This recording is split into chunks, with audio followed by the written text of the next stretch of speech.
Por la prensa libre y el derecho que todos ustedes tienen a la verdad, Yo Soy la Red Independiente. Presenta Noticias 1 con María Fernanda Navia y Gerson Caucha. Buenas noches, comenzamos. La periodista Claudia Julieta Duque, que asumió la investigación del asesinato de Jaime Garzón con la seguridad de que la justicia colombiana no lo haría, fue objeto de tortura psicológica por la cual fue sentenciado el ex subdirector del DAS y se ordenó investigar por quinta vez al expresidente Álvaro Uribe. María Camila Hidrobo. María Fernanda, el juez dio por probado el hecho de que dichas torturas hacían parte de un plan que se coordinaba entre la presidencia en tiempos de Uribe con el Ministerio del Interior y ya el extinto DAS. Si uno analiza, lo es peligrosísimo. Esta fue una de las conferencias del periodista y humorista Jaime Garzón en 1997, 2 años antes de que sicarios del clan Castaño y agentes del Estado acabaran con su vida. La periodista Claudia Julieta Duque, sabiendo que la justicia no haría lo suyo, comenzó a investigar. Que el DAS era una entidad adscrita y dependiente jerárquicamente de la Presidencia de la República.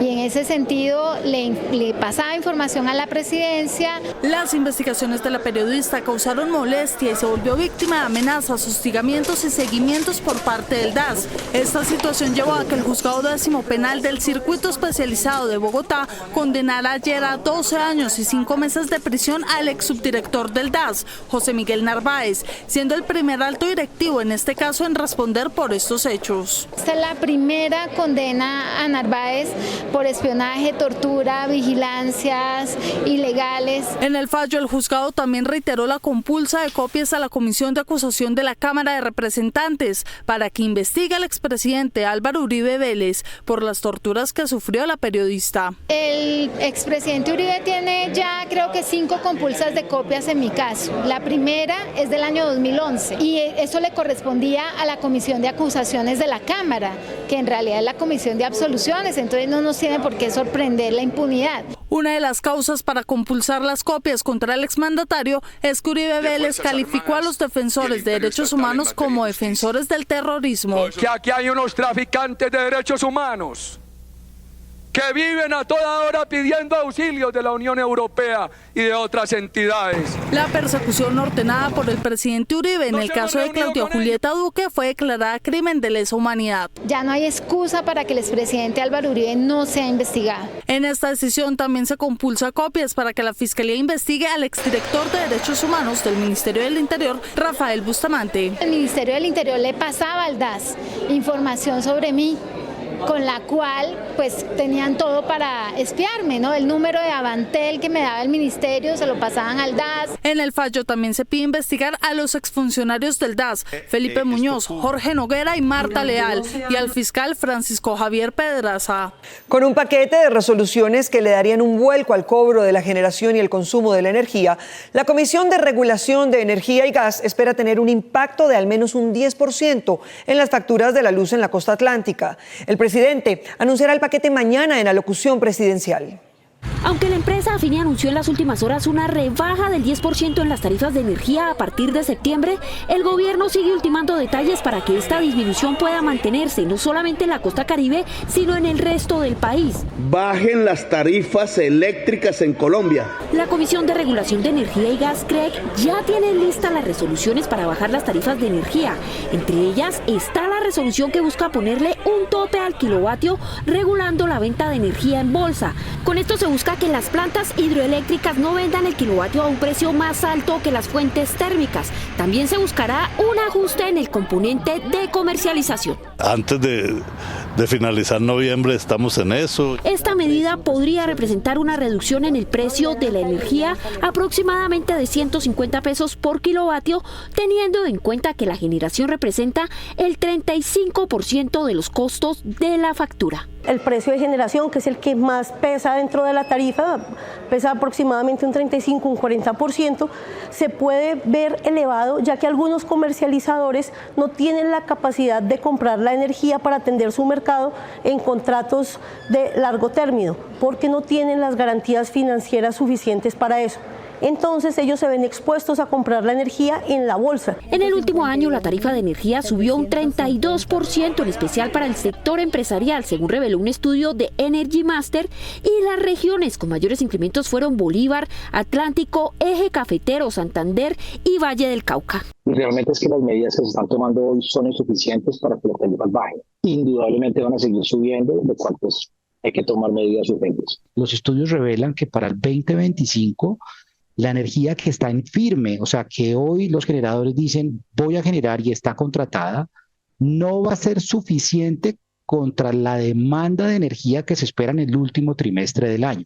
Las empresas que más han subido las tarifas de energía, según el informe, son Afilia, con presencia en departamentos como Bolívar, Córdoba, Sucre y Cesar, seguido por EPM, con alcance en Antioquia, Santander, Norte de Santander, Risaralda, entre otros. Aire, que presta sus servicios en Atlántico, Magdalena y La Guajira, y en el que concentra su operación en Bogotá y Cundinamarca. Gregorio El Hash, quien como secretario del Senado tramitó la elección de casi todos los actuales magistrados de la Corte Suprema de Justicia, espera que ésta lo incluya en la terna que él quiere integrar sin renunciar a su cargo como jefe del trámite de esa elección en el Senado. En el listado de aspirantes para reemplazar a Margarita Cabello en la Procuraduría aparecen reconocidos exministros, juristas y personajes de la política colombiana que esperan el guiño de las altas cortes para integrar la terna final que luego será enviada al Senado de la República. Esta semana el Consejo de Estado publicó el listado de los 10 candidatos para luego escucharlos y elegir a quien será su ficha para que el Congreso elija. Ese sueño que todos tenemos. Entre los más sonados de ese listado está el exministro Luis Felipe Henao, uno de los ungidos por el ex vicepresidente Germán Vargas Lleras. Henao, que fue exministro de Vivienda del gobierno Santos, también fue mencionado por presuntamente tener nexos con el fallecido José Guillermo Ñeñe Hernández, investigado por narcotráfico, lavado de activos y como aportante a la campaña presidencial de Iván Duque. Nunca supe que había investigaciones contra él. En ese listado del Consejo de Estado también aparece la excontralora Sandra Morelli y la exfiscal Marta Lucía Zamora. Importante noticia. En el listado que depuró hace 2 semanas la Corte Suprema están varios nombres reconocidos de la política colombiana y sobresale el actual secretario Gregorio El Hash Pacheco. Sí, lo juro. El Hash, que alcanzó la votación más alta en la historia del Senado, 98 votos, otra prórroga de su mandato como secretario general en el Congreso el pasado 20 de julio, tiene en su despacho las herramientas para ser el candidato de mayor opción. Procuraremos. La fortaleza de Gregorio El Hash radica en los 12 años que ha ocupado como secretario del Senado y sus relaciones políticas con todos los partidos y congresistas y una trayectoria que le ha dado un papel en la elección de la mayoría de magistrados que pueden postularlo a él. También agradecerle a toda la plenaria del Senado por ese gesto de generosidad y de confianza. El listado de esos candidatos será nuevamente depurado por la Corte Suprema la próxima semana, entre los que también aparece el ex senador de Cambio Radical Germán Barón Cotrino y la ex magistrada del Consejo de Estado Lucy Janet Bermúdez. Ahora se llama. Lo que se ha conocido es que una vez las Cortes elijan a los integrantes de su terna, se revelará el postulado por Petro, entre los que estaría el ex vicefiscal Jorge Perdomo. La Sala de Consulta del Consejo de Estado recomendó al Consejo Electoral proseguir su investigación a las finanzas de la campaña Petro Presidente, pero dejó la posibilidad de juzgar sus eventuales faltas en la comisión de acusación. Este lunes sesionará la sala plena del Consejo Nacional Electoral para definir si formula cargos o no en contra de Ricardo Roa, gerente de la campaña Petro Presidente, y contra el mismo candidato y otros directivos de la campaña. Esto luego de que el Consejo de Estado en su sala de consulta determinara que el organismo electoral sí está facultado para hacerlo. Declarar competente al Consejo Nacional Electoral para continuar la investigación administrativa por las presuntas irregularidades en la financiación y presentación de informes de ingresos y gastos. Cabe destacar que, por tratarse de la sala de consulta del Consejo de Estado, su concepto no es vinculante. Luego, nada impediría en ese orden de ideas que, por ejemplo, la Comisión de Acusaciones o el Consejo Nacional Electoral adoptaran otro criterio de interpretación que no tiene en ningún caso carácter jurisprudencial. Según el auto del Consejo de Estado, hay una responsabilidad solidaria de la campaña, de los partidos, del gerente de la campaña e incluso del candidato, en este caso presidente. Y el Consejo Nacional Electoral puede imponer sanciones de índole administrativo a que haya lugar. En términos administrativos, el Consejo Nacional Electoral va a continuar la investigación que compromete la responsabilidad de la campaña, la responsabilidad de la gerencia y la responsabilidad del candidato. En la misma providencia, el alto tribunal determina que la comisión de acusación de la Cámara es la competente para avanzar en la investigación que pueda decidir la pérdida del cargo del presidente. En el evento en que el resultado de esas investigaciones encuentre que está involucrado directamente el presidente, no tendría otra fórmula diferente de remitir su investigación a la comisión de acusaciones de la Cámara. El representante investigador Alir Uribe informó que la semana entrante habrá un pronunciamiento de fondo de la comisión de acusación sobre el caso, que incluyó la toma de versiones de Nicolás Petro, Samuel Santander López Sierra, conocido como el Hombre Malboro, y Alfonso el Turco Ilzaca. Hemos hecho muchas pruebas hasta hoy y esta semana vamos a sacar un auto grueso de probatorio. Para que se decida la formulación de cargos del CNE en contra de la campaña de Petro, deben votar favorablemente 6 de los 9 magistrados de la Sala Plena. 2 de las nuestras están entre las ciudades más baratas del mundo, lo que indican los indicadores. El portal estadístico Numbeo publicó su índice de costo de vida comparando los precios de 217 ciudades con Nueva York.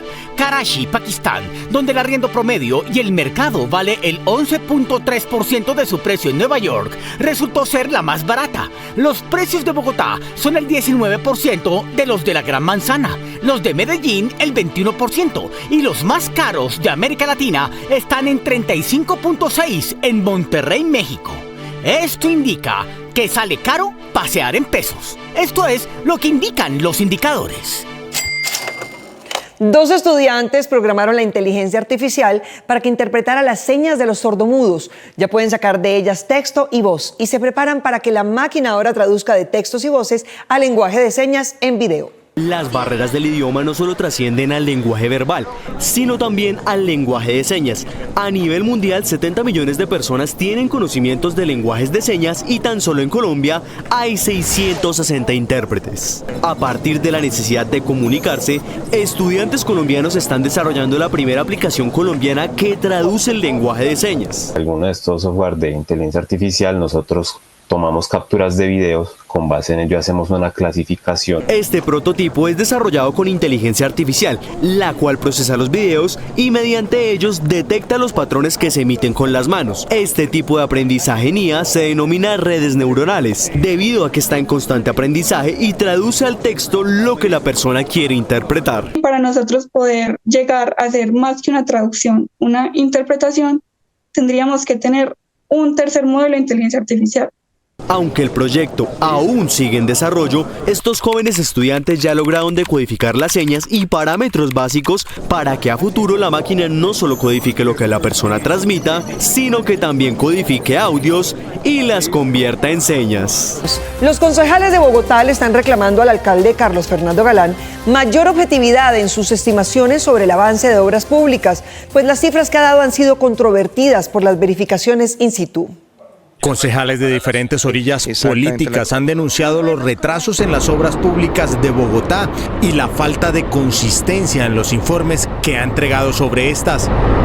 El concejal Julián Rodríguez Astoque del partido Alianza Verde dijo en su usuario de Twitter que tiene pruebas de que las obras que anunció a mediados de agosto Carlos Fernando Galán no avanzan en los porcentajes que él calculó. En una hora pasaron de recibir la obra en el 21% y luego en el 45%. En una hora agilizaron el 52% al 69%. Lamentablemente lo está mal informando el director del IDU y eso también es mal informar a la ciudadanía, quien le está entregando reportes que no son precisos y engañosos. También la concejal del Centro Democrático, Diana Diago, quien desde mayo ya había denunciado la demora en las obras de algunas estaciones de Transmilenio, recordó que esto debió haberse entregado hace más de 2 meses. y resulta que eso se tenía que haber entregado en junio de este año y usted va a esas estaciones y siguen los atrasos. Esto le ha costado a los bogotanos más de 40.000 millones de pesos, múltiples prórrogas, incluso adiciones, y si usted mira en la última prórroga, el contratista dice que no ha podido avanzar porque no hay un plan de manejo del tráfico. Mientras que esta semana, en un debate de control político sobre la primera línea del metro convocado por el concejal de la Colombia Humana, José Cuesta, y que contó con la participación del gerente del metro, Leonidas Narváez, Cuesta advirtió que las cuentas siguen el parámetro de casos emblemáticos de corrupción. Entonces yo me pregunté, por la suerte de la primera línea del metro de Bogotá, ¿será que va a repetirse esto? Todo parece indicar que sí. Ya aparecieron los retrasos, ya aparecieron los sobrecostos. Esperemos a ver si efectivamente se produce o no el fenómeno de la corrupción. En este mismo debate, la concejal Heidi Sánchez pidió la renuncia del gerente del metro. Si siguen haciendo cada una de las modificaciones para favorecer el contrato, para favorecer al contratista, al privado y dejar de cobrarle multas, pues básicamente esa obra nunca va a estar. Por lo tanto, insisto, que usted, gerente Leonidas Narváez, tiene que renunciar a su cargo. Aunque algunas de estas obras ya venían con retrasos desde la anterior administración, se pide claridad en los tiempos de entregas de varias obras que se adelantan en la ciudad. Dormir bien, tener conversaciones con contradictores y practicar juegos mentales tipo sudoku o rompecabezas les permite a los viejitos mantener su cerebro en forma. En Colombia, el 25 de agosto se celebra el Día del Adulto Mayor, con el fin de adoptar medidas para proteger la dignidad de las personas de la tercera edad. La Organización Mundial de la Salud advierte que la soledad y el aislamiento son factores de riesgo para la salud mental de las personas mayores. Cuando nos jubilamos, cuando ya no somos activos, cuando ya la red social se empieza a disminuir, pues seguramente eso van a ser unos cambios muy notorios y pues ahí es donde vienen otro tema, trastornos como depresión, ansiedad, hasta probablemente lograr llegar a un Alzheimer. Psicólogos recomiendan desarrollar hábitos saludables desde una edad temprana para que la salud mental no se deteriore en la jubilación. Hacer ejercicio, mantenerse socialmente activo y realizar actividades cognitivamente desafiantes son fundamentales. Hagamos actividades cognitivamente desafiantes, tener una conversación en la que de pronto podamos tener un proceso de discusión, de pronto unas diferencias. Eso hace que también yo pueda regularme en mi salud mental. Los expertos sugieren tener un sueño profundo y reparador para prever enfermedades como el Alzheimer. Leticia, nuestra reportera de inteligencia artificial, nos cuenta hoy sobre la búsqueda de talentos digitales en la costa atlántica. Buenas noches, Mafe. A Santa Marta llegó Talento Tech Caribe, el programa de entrenamiento tecnológico que ofrece el Ministerio TIC. Ingresando a la página www.talentotech.gov.co, los interesados podrán inscribirse en los entrenamientos de 159 horas para los niveles básico, intermedio y avanzado. Talento Tech espera formar 13.847 jóvenes y adultos en los departamentos de Magdalena, Atlántico, Cesar y La Guajira entre 2024 y 2026. Programación, inteligencia artificial, análisis de datos, blockchain y ciberseguridad son algunos de los temas a los que se podrán inscribir. Un abogado que defiende a un empresario procesado por secuestrar la mente de otro dice que la fiscal del caso le pidió plata para salvar a sus clientes y que el Consejo de Disciplina Judicial lo está procesando a él. Le entregó el caso a la hermana de la fiscal denunciada. ¿Qué tal esto? El abogado Gustavo Figueroa visitó el despacho de la fiscal María del Rosario Martínez Sánchez en Bogotá en noviembre pasado para discutir sobre la situación de sus clientes, 3 comerciantes de Cali que, reclamando mercancía que prometió traerles de China un empresario de Bogotá, terminaron investigados por secuestro extorsivo. El abogado ya había hablado con la fiscal, quien le había hecho exigencias de dinero, por eso volvió a su oficina para dejar constancia de las solicitudes. Entonces, ¿qué le pidió? ¿20? ¿10? Mientras él argumentaba que sus clientes en realidad eran víctimas, ella valoraba la libertad de ellos en millones de pesos. 30. Esa gente tampoco ahorita está bien. 30, 15. No. Según Figueroa, la fiscal le pidió dinero y le ofreció la posibilidad de que él mismo, con los argumentos que le había expuesto a ella, redactara la orden judicial que le estaba pidiendo. Que yo mismo armara los argumentos con los cuales se podía sustentar la duda para que fallasen en favor de los detenidos. Entonces, si había argumentos para fallar por duda, ¿por qué los condenan?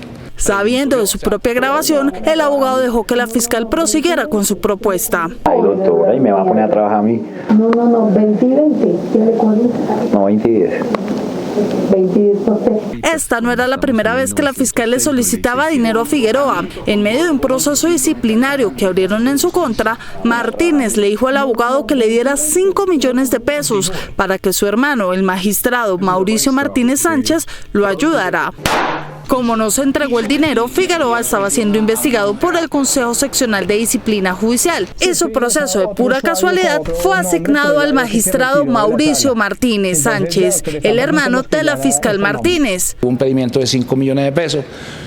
Yo le dije que por qué tenía que dar 5 millones de pesos en una causa en donde todo estaba acreditado que yo no debía ser sancionado. El magistrado no negó las afirmaciones del abogado, pero tampoco se separó del caso en el que está involucrada su hermana. No conozco de procesos penales o disciplinarios que se lleven en contra mía o en contra de algún pariente mío. La esposa del defendido por Figueroa, al igual que los demás procesados en su causa, sostienen que el empresario es un presunto estafador que vende lotes de mercancía china, pero que cualquier cobro de sus clientes lo interpreta como una extorsión, con el apoyo de funcionarios públicos que lo secundan. Va uno al sitio donde él le dice, y él dice que es que uno va a amenazarlo o a extorsionarlo. Oscar aparece, le tira la maleta y el gaula los captura en el piso. La supuesta víctima pues empieza a gritar que él es la víctima. A su esposo, además, el gaula y la fiscalía le imputaron secuestro extorsivo del cuñado del empresario que le arrojó la maleta, a quien mantenía secuestrado mentalmente. Muchas personas están doblegadas en su voluntad en la mente. No porque les muestren el arma todo el tiempo. La fiscal Martínez Sánchez, hermana del magistrado que investiga a su denunciante, se abstuvo de contestar un cuestionario de Noticias 1, pero envió una denuncia que ella formuló contra el abogado por pedirle dinero. La fiscalía abrió contra ella un expediente por concusión en la unidad delegada ante el Tribunal de Bogotá. Nos vemos en las redes sociales y mañana a las 8 aquí en Noticias 1 con las mejores noticias del fin de semana. A ustedes, gracias por elegir la independencia.